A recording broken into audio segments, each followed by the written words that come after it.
제목을 따라해 보겠습니다. 십계명 제7계명 말씀에 은혜 받으시기를 축복합니다. 우리 사회학자들 가운데는 현대사회를 가리켜서 3S 시대라 이렇게 말하는 분들이 있습니다. 3S는 곧 사이언스, 스포츠, 섹스, 과학과 스포츠와 성을 말하는데 그 중에서도 성의 개방은 우리 현대사회의 특징입니다. 오늘날 성은 예술, 자유, 사랑이라는 이름으로 또 부를 창출한다는 상업적 가치로 인간 이해라고 하는 휴머니즘의 가치로 그 부정적인 영향이 일상적인 삶에 깊숙한 부분까지 미치고 있고 성의 홍수에 휩싸린 사람들이 온갖 성범죄, 임신, 낙태, 미혼모 등의 심각한 사회 문제를 일으키고 있습니다. 자, 그렇다면 이런 시대를 살아가는 현대 성도들에게 성과 관련된 계명, 십계명 제7계명은 어떤 의미가 있는 것인가? 자, 7계명을 우리 같이 한번 읽어보겠습니다. 시작. 간음하지 말라. 이 계명은 남녀 간의 깨끗한 성윤리를 준수하라고 하는 계명입니다. 특별히 이 계명이 가르치려 하는 바는 가정의 신성에 있습니다. 그래서 간음하지 말라, 이것을 다른 말로 어떤 분이 바꾸어 이렇게 말했습니다. 따라해 보세요. 내 이웃의 가정을 존중하라. 간음이 뭔가 사전을 찾아보니까 결혼한 사람이 배우자가 아닌 이성과 성관계를 맺는 것이다, 이렇게 되어 있습니다. 성경적 의미 역시 간음은 부부 사이 밖에서 이루어지는 성적 결합입니다.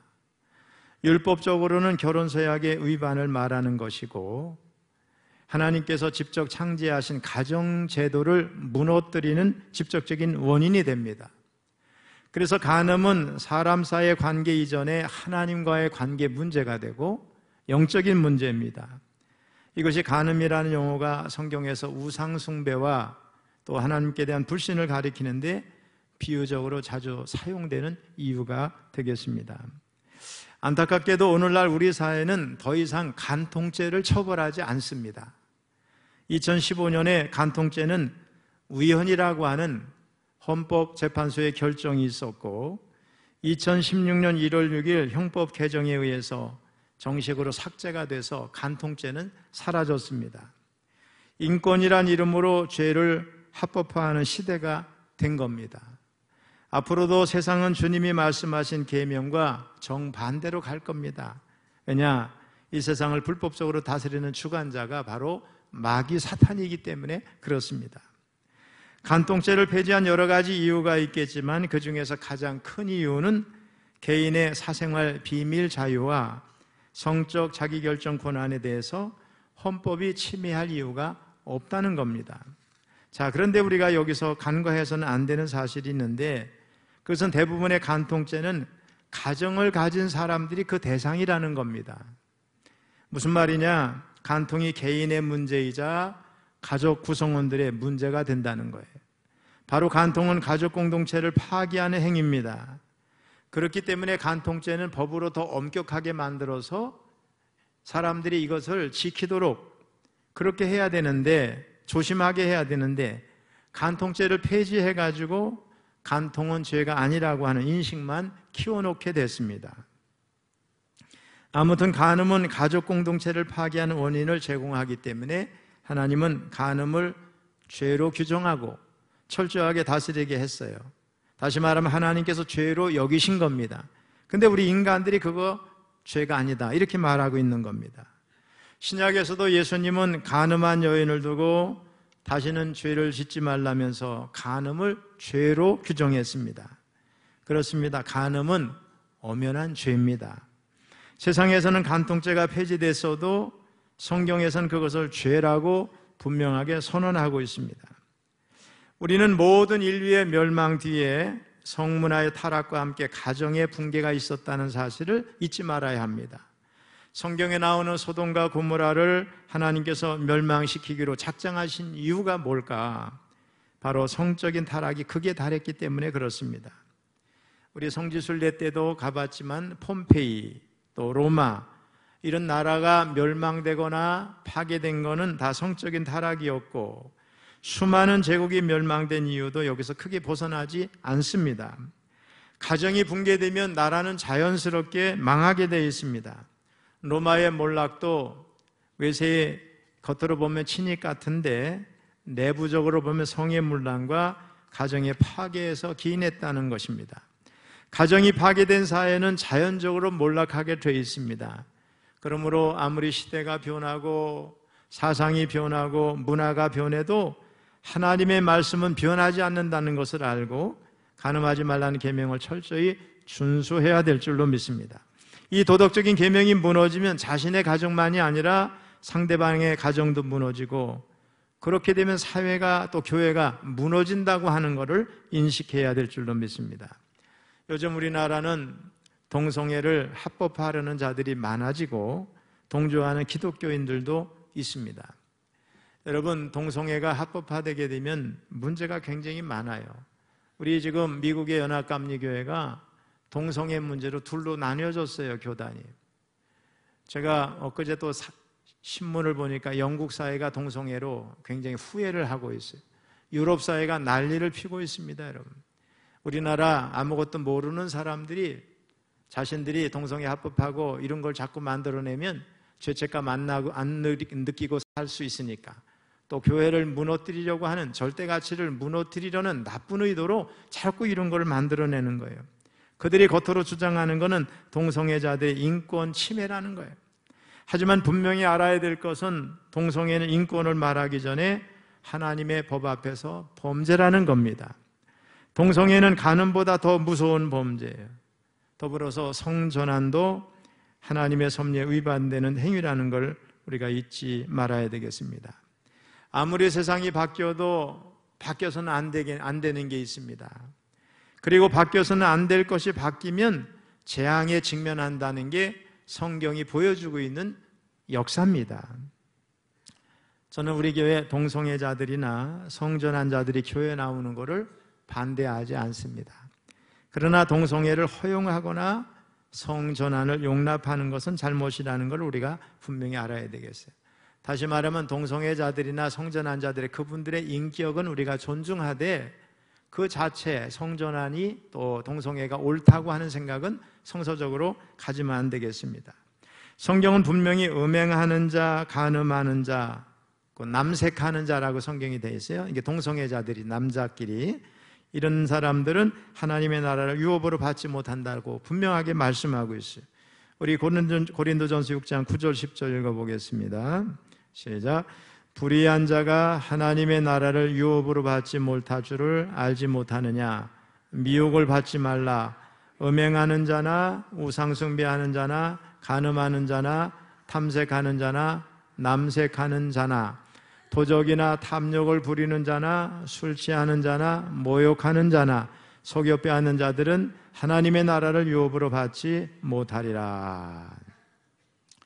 자, 그러면 우리 신약시대 예수님은 간음하지 말라고 하는 이 제7계명에 대해서 어떤 말씀을 하셨을까? 우리 마태복음 5장 27절로 30절까지 읽어봅니다.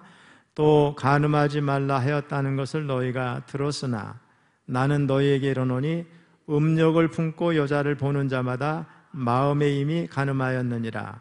만일 네 오른 눈이 너로 실족하게 하거든 빼어 내버리라. 네 백체 중 하나가 없어지고 온몸이 지옥에 던져지지 않는 것이 유익하며 또한 만일 네 오른손이 너로 실족하게 하거든 찍어 내버리라.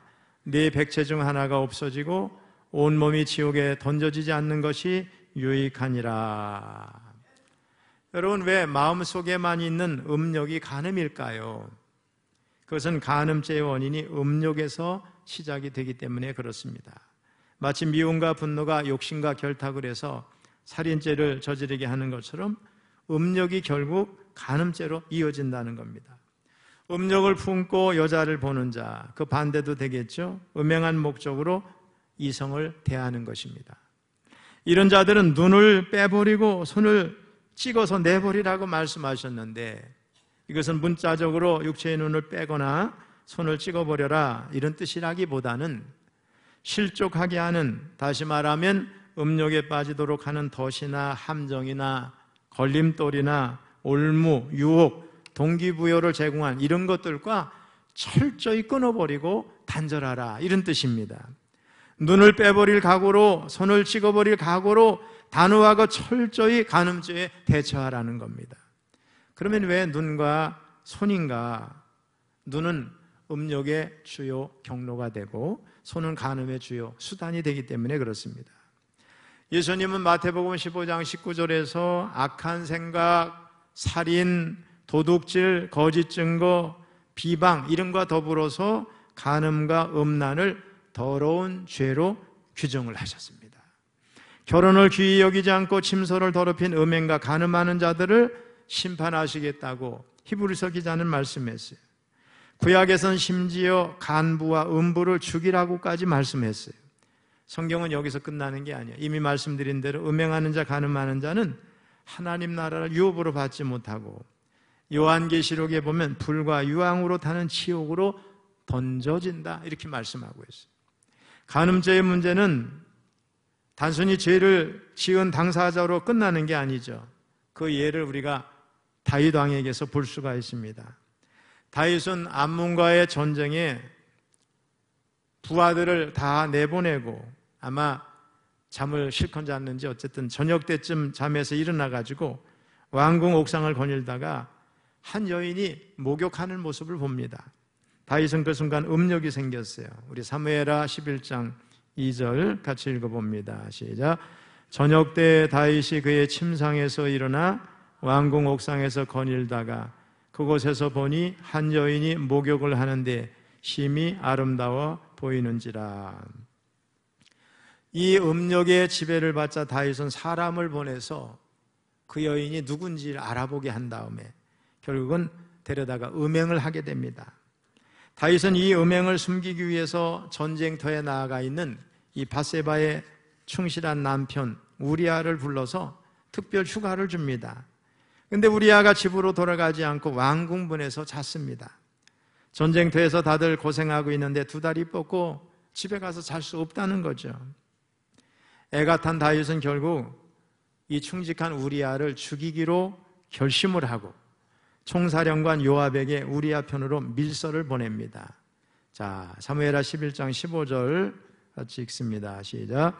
그 편지에 써서 이르기를 너희가 우리아를 맹렬한 싸움에 앞세워 두고 너희는 뒤로 물러가서 그로 맞아 죽게 하라 하였더라. 이 우리아는 대단히 신실한 사람이죠. 왕이 이제 자기를 통해서 보낸 편지를 뜯어보지 않은 거죠. 일단은 봤으면 거기 자기를 죽게 하라는 명령이 들어있거든요. 그걸 보지 않고 자기를 죽이라고 하는 내용이 들어있는 편지를 전달한 겁니다. 너무 안타깝죠? 국가와 함께 충성하기 위해 전쟁터로 갔습니다. 결국은 다윗의 계획대로 우리아는 전쟁터에서 죽었습니다.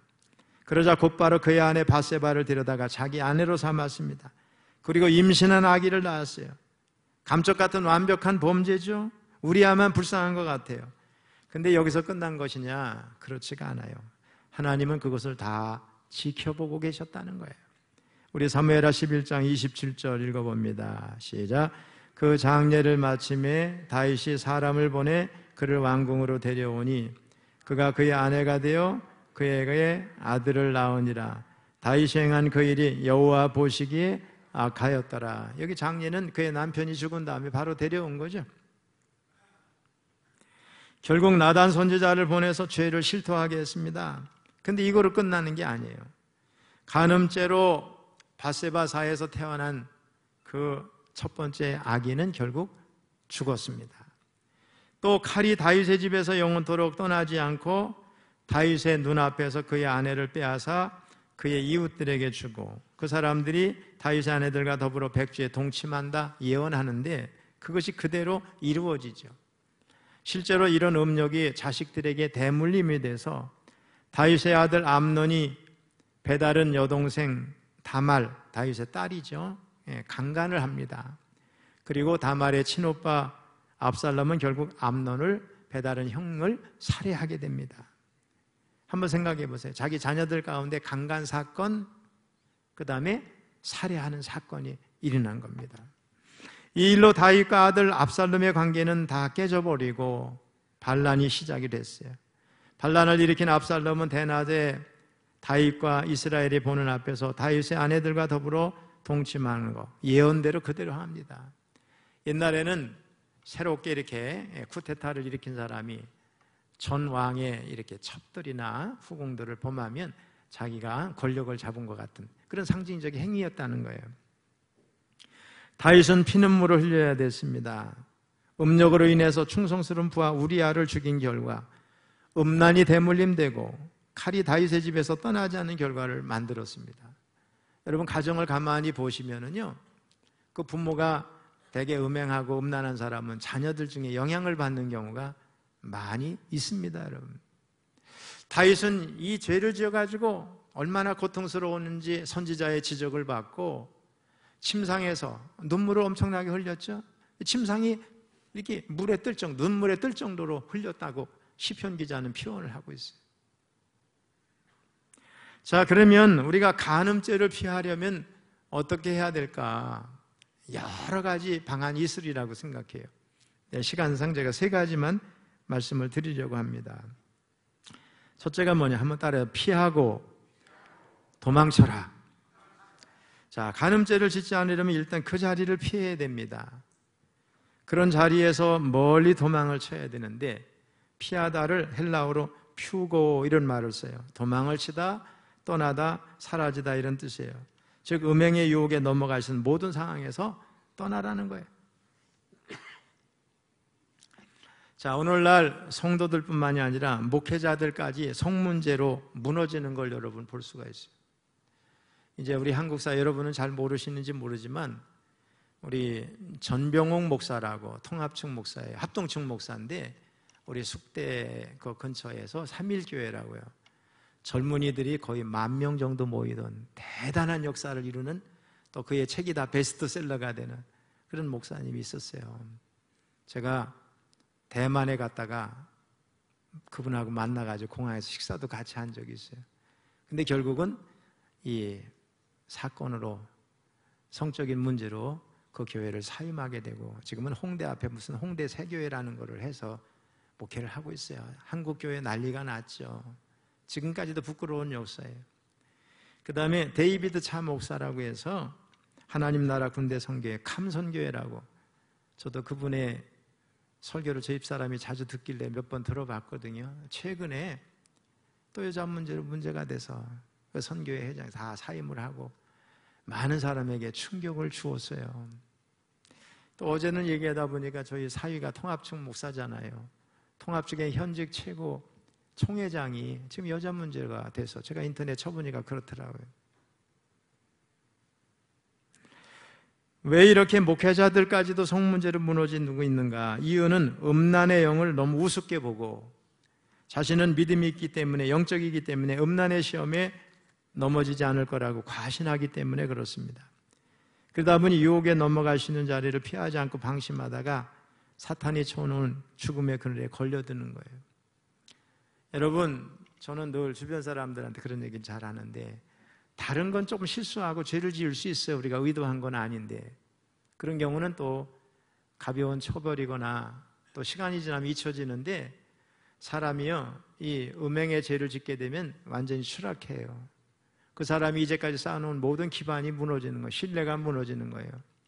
배우자로부터 상처를 주고 자녀들에게 상처를 주고 그가 속한 작은 공동체든 어쨌든 공동체에 엄청나게 상처를 주고 주변 사람에게 상처를 씻을 수 없는 상처를 주는 거예요.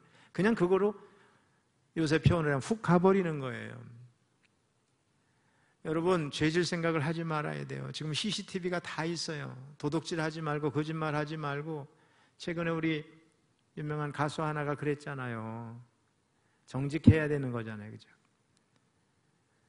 감쪽까지 속였다? 어림없습니다, 여러분. CCTV가 다 있어서 다 들통납니다, 여러분. 절대 여러분 음행죄를 음란의 죄를 지면 안 될 줄로 믿습니다. 창세기의 요셉은 형들에 의해서 애굽의 노예로 팔려가서 바로의 신하 친위대장 보디발의 집으로 가게 됩니다. 천성적으로 성실한 요셉은 너무 일을 잘하니까 인정을 받아서 그 친위대장 보디발의 가정 총무가 됩니다. 근데 요셉은 용모가 준수해요. 잘생긴 것 같아요. 아니나 다를까 보디발의 아내가 눈길을 주고 간음하자며 날마다 유혹을 합니다. 하지만 요셉은 그 자리를 피하거나 도망쳐서 죄를 짓지 않았어요. 우리 창세기 39장 10절 같이 읽어봅니다. 시작. 여인이 날마다 요셉에게 청하였으나 요셉이 듣지 아니하여 동침하지 아니할 뿐더러 함께 있지도 아니하니라. 12절도 읽어봅니다. 시작. 그 여인이 그의 옷을 잡고 이르되 나와 동침하자. 그러나 요셉이 자기의 옷을 그 여인의 손에 버려두고 밖으로 나가매. 그렇습니다. 요셉처럼 옷을 버려두고서라도 그 자리를 피하고 도망치는 것이 간음죄를 짓지 않는 아주 좋은 방법이에요. 더 좋은 방법은 아예 그런 상황을 만들지 않는 것이 최상이라고 생각합니다, 여러분. 자, 두 번째 따라해 보세요. 세상의 프레임에 속지 말라. 지금 세상은 간음을 자랑거리로 여겨요. 나쁜 짓 한 거를 자랑하는 남자들이 많아요. 은근히 그것을 부추기면서 응원하는 메시지를 세상에 던지고 있어요. 특히 영화, 드라마, 각종 예능에서 노골적으로 그렇게 하고 있어요. 더 큰 문제는 이것이 하나의 문화로 정착이 되고 있다는 겁니다. 혼전 순결을 이야기하면 이제는 꼰대를 넘어 시대에 뒤떨어진 사람 취급을 합니다. 그러나 여러분, 성도는 이런 세상의 프레임에 흔들리면 안 될 줄로 믿습니다. 세상의 거짓된 악한 더러운 프레임에 속으면 안 되는 거예요. 우리 골로새서 2장 8절 읽어봅니다. 시작. 누가 철학과 헛된 속임수로 너희를 사로잡을까 주의하라. 이것은 사람의 전통과 세상의 초등학문을 따름이요 그리스도를 따름이 아니니라. 우리 성도는 누구를 따라야 돼요? 하나님의 말씀을 따르고 주님을 따르는 자들이에요. 세상의 철학이나 사조나 문화 등 이런 타락한 모습을 따르는 자들이 아닌 줄로 믿습니다. 우리가 분명히 알아야 되겠어요. 성은 결혼한 부부가 함께 성숙한 관계를 이루어가는 도구입니다. 성은 결혼관계 안에서 사랑과 기쁨과 신의와 인내와 평강과 안정감, 자존감, 완성감을 만들어가는 도구입니다. 그래서 제7계명에 순종할 때 성은 그 본연의 목적을 이룰 수가 있습니다. 따라서 성도는 사탄이 부추기는 세상의 음란한 프레임을 과감히 물리치고 제7계명 앞에서 거룩한 하나님의 사람이 되기로 결단해야 됩니다. 세 번째는 뭐냐? 한번 따라해 보세요. 배우자만 사랑하라. 간음죄를 짓지 않으려면 자기 배우자만을 신실하게 사랑해야 됩니다. 서로에게 푹 빠지고 서로의 매력에만 도취돼야 돼요. 특히 서로가 서로에게 주는 기쁨과 만족은 절대 세상 그 누구에게서도 얻을 수 없는 배타적인 독점적인 기쁨, 두 사람에게만 속해야 되는 거예요. 하나님이 허락하신 배우자만을 진심으로 사랑하고 신뢰하면 절대로 사탄 마귀가 틈타지 못합니다. 우리 교회도 보면은 정말 신실한 가정생활, 정말 건강한 가정을 이루는 분들이 굉장히 많잖아요. 그런 분들을 우리가 본받아야 될 줄로 믿습니다. 그냥 간음죄 수시로 이 남자 저 남자 이 여자 저 여자 하나 죄로 여기지 않는 사람이 있다면 그 사람은 신앙인이 아니에요. 제가 볼 때는 문제가 많은 거죠, 여러분. 조금이라도 빈틈을 보이면 우는 사자가 삼킬 것을 찾는 것처럼 마귀가 찾아다니다가 여지없이 틈타는 겁니다, 여러분. 특별히 사탄의 성적 유혹은 따라해보세요. 시간 불문, 장소 불문, 대상 불문. 분명하죠, 여러분. 잠깐이라도 한눈 팔면 아차하는 사이에 넘어지는 거예요. 아차하는 사이에 훅 가는 거예요. 그렇죠?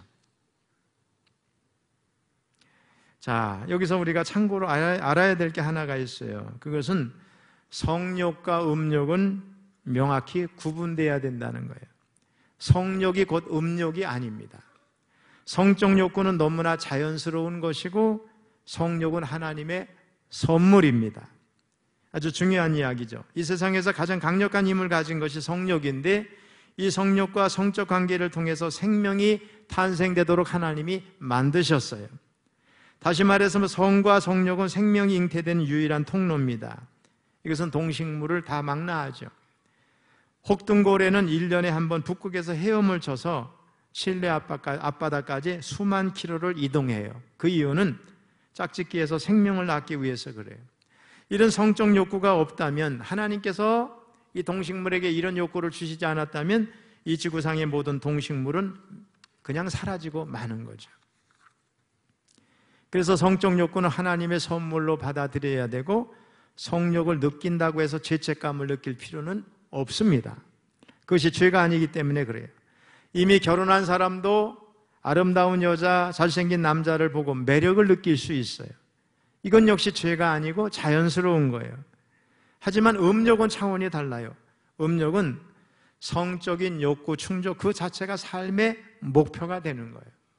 자, 예를 들어 보면 돈이 필요하죠? 돈이 중요하죠? 누구에게나 돈이 필요해요. 그런데 그 돈이 필요하다고 해서 물불을 가리지 않고 돈을 버는 데만 혈안이 돼 있다면 우리가 이런 말을 하죠. 저 사람은 돈밖에 몰라. 또 저 사람은 뭐라 그래요? 물욕이 너무 강해. 이런 표현을 쓰잖아요. 음욕에 빠진 사람도 마찬가지죠. 이런 사람을 음란한 사람이라고 그래요. 음욕에 빠진 사람은 이성을 단지 성적인 욕구 충족의 대상으로만 보는 거예요. 거기에는 인격도 없는 겁니다, 여러분. 그래서 이 음욕이 제7계명을 범하게 만드는 가장 근본적인 원인이 됩니다. 우리 사랑하는 성도 여러분, 하나님은 제7계명을 통해서 분명히 간음하지 말라고 말씀을 하셨지만 오늘날 사람들은 간음을 더 이상 죄라고 생각하지 않습니다. 오히려 영화나 드라마나 매스컴에서 간음과 불륜을 사랑으로 미화시켜요. 로맨스로 미화시켜요. 음행을 부추기고 있어요. 몇 년 전에 여성신문에서 실시한 성실태 조사 결과를 보면 대한민국의 젊은 층 10명 가운데 6명은 24세 전에 성경험을 했고 결혼 전 순결을 지켜야 한다는 응답은 10%도 안 됐어요.